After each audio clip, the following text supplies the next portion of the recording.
لو انت او انتي من الناس اللي بتستفز بسرعة ورد فعلهم هجومي وغاضب وبيتقال عليهم عصبيين، الغضب مش قوة، الغضب ضعف.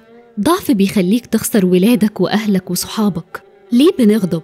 الغضب وراه شعور أعمق بكتير. إما بيكون قلق فبيخليك تنفجر بسرعة، ممكن يكون خوف، فقدة للأمان فبتهاجمي عشان تحمي نفسك، ممكن إحساس إنك مش مسموعة فالغضب بيبقى وسيلة بفرض بيها وجودي، اللي هو شوفوني واسمعوني. يعني بتحس إنك مش بتقدر كفاية فعايز تثبت وجودك بالغضب.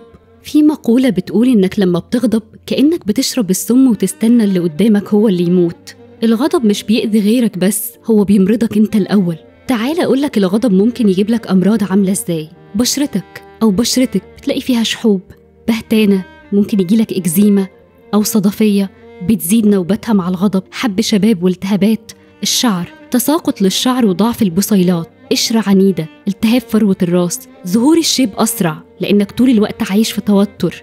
أمراض زي قرحة المعدة والقولون العصبي وارتفاع ضغط الدم ومشاكل في القلب، ضعف المناعة، صداع نصفي، ألم في الرقبة والظهر بسبب شد العضلات، وأمراض تانية كتير. طب نعمل إيه علشان نتخلص من الغضب؟ أول حاجة أقف لحظة صغيرة أسأل نفسي أنا غضبان ليه؟ ساعتها أنا بفعل عقلي الواعي، وده بيمنعني أقول كلمة جارحة أو أعمل تصرف أندم عليه بعدين.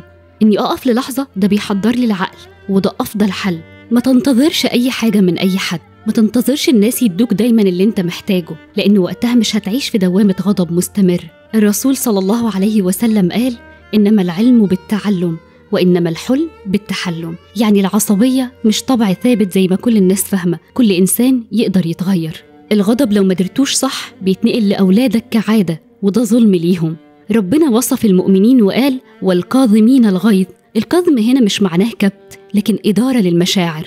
هقولك خطوات بسيطة تدير بيها مشاعرك. أول حاجة إن أنا أبقى واعي بمشاعري قبل ما انفجر. أسأل نفسي أنا دلوقتي قلقان ولا خايف ولا مش مسموع ومتقدر.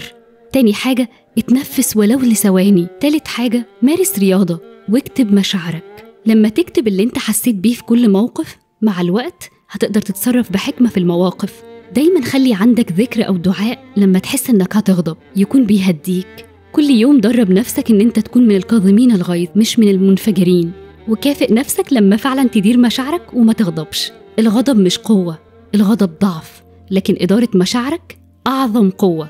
وقف لحظة، اسمع الرسالة ورا الغضب، خليك واعي عشان تحمي نفسك وأهلك وصحابك من كلمة أو فعل يسيب أثر أو ندم.